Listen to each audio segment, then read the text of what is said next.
Hello everyone, this is Serious Trivia, and today we're starting a brand new Let's Talk lore series titled The Fourth Kingdom of Yan,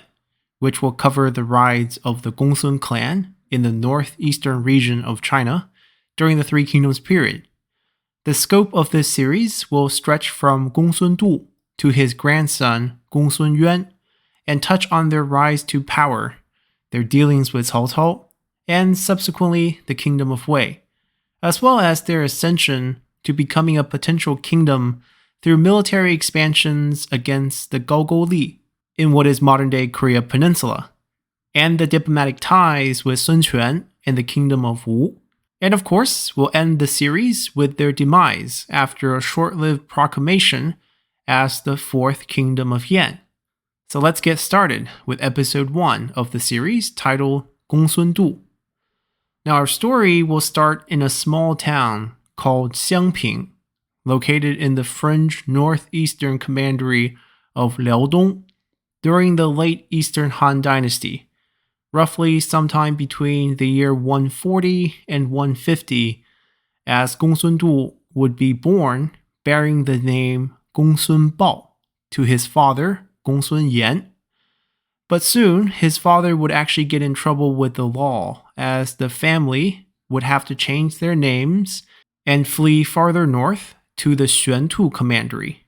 where the young Gongsun Bao, now named Gongsun Du, would grow up.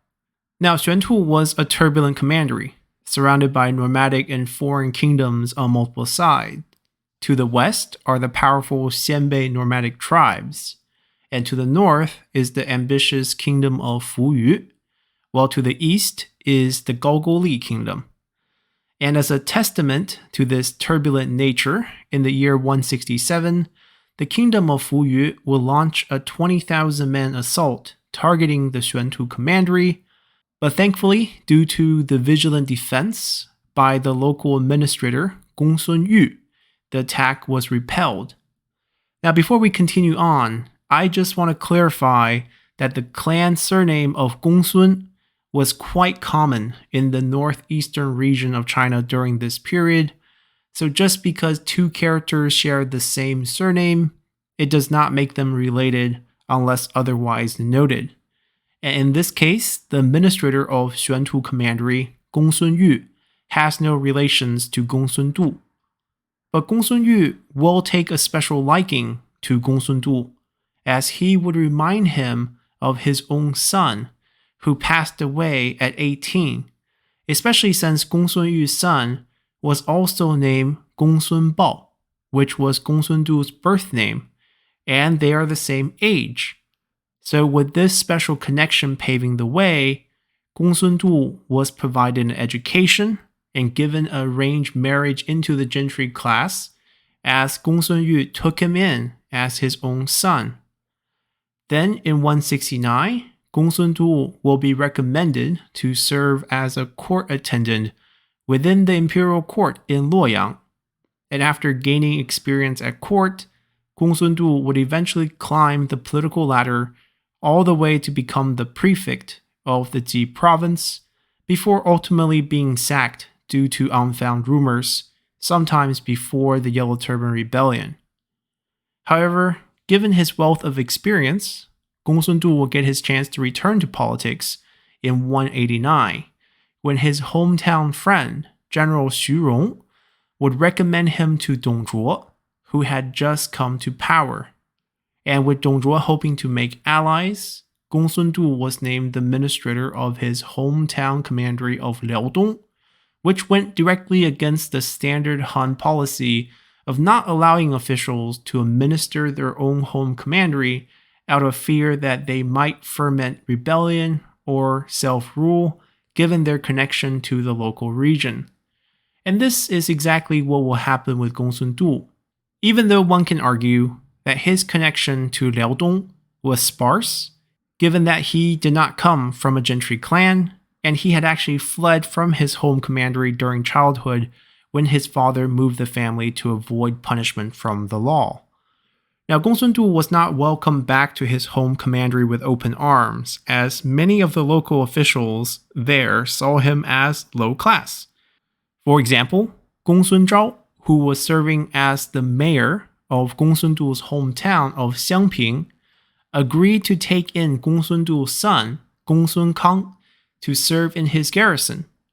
But he only ended up giving Gongsun Kang the position of wuzhang, or captain of 5 men, which is the lowest rank aside from being a conscript. And Gongsun Zhao did this as a message to Gongsun Du that even though he was now their administrator, the local gentry clan still saw him as trash. So Gongsun Du decided to send him and the rest of the local gentry clans a message too, as he would personally return to Xiangping with troops, tie up the mayor, Gongsun Zhao, drag him into the town square, and then proceed to personally lash him to death with a whip for all to see. Then to reinforce this message, Gongsun Du made an excuse to arrest and execute Tian Shao, who was the head of arguably the most powerful gentry clan in Liaodong. And Gongsun Du would not stop here, as by the time he was done, over 100 gentry clans would be wiped out, as Gongsun Du became the absolute authority within Liaodong. And no one was there to keep him in check, because Liaodong was such a fringe commandery to begin with, and more importantly, in the backdrop of Gongsun Du's reign of terror was the war between Dongzhuo and the coalition, as chaos has swept through the land. Now, with the Liaodong commandery firmly under his own control, Gongsun Du would turn his attention towards the neighboring kingdoms of Fuyu and Gaogoli. First, believing that the kingdom of Fuyu were resilient and strong, as they had to survive between the nomadic Xianbei tribes and Gaogoli. Gongsun Du decided to take a diplomatic approach with them, as he would end up marrying his own daughter to Wei Choutai, who was the king of Fuyu, in order to secure their vassalage. Now, Wei Choutai would eventually become the founding king of a southern kingdom named Baiji, which will play a role during the Tang Dynasty history, but that falls way beyond our scope here.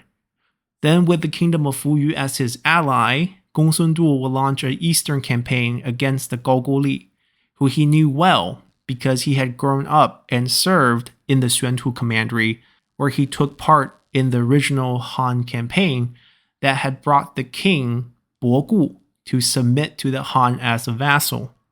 And once again, King Bogu would submit, but this time, he would be submitting to Gongsun Du and the Liaodong commandery, as the Han was already faltering.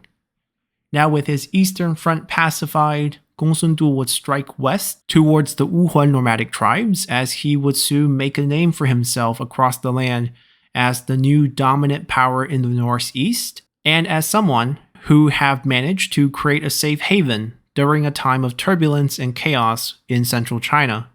And it was also because of this reputation that scholars such as Guan Ning and Wang Lie, as well as other talents such as Taishi Ci, would take refuge here, either permanently or temporarily, as they seek shelter away from the chaos down south. Now, even though Gongsun Du did solidify his position in Liaodong through violence, and then establish Liaodong's status through war, he was still a fair ruler with ample administrative skills from his earlier days at court and serving as the prefect of the Ji province, as Liaodong became known for law and order and fair markets as citizens felt safe and businesses flourished. And from this success came an outsized ambition,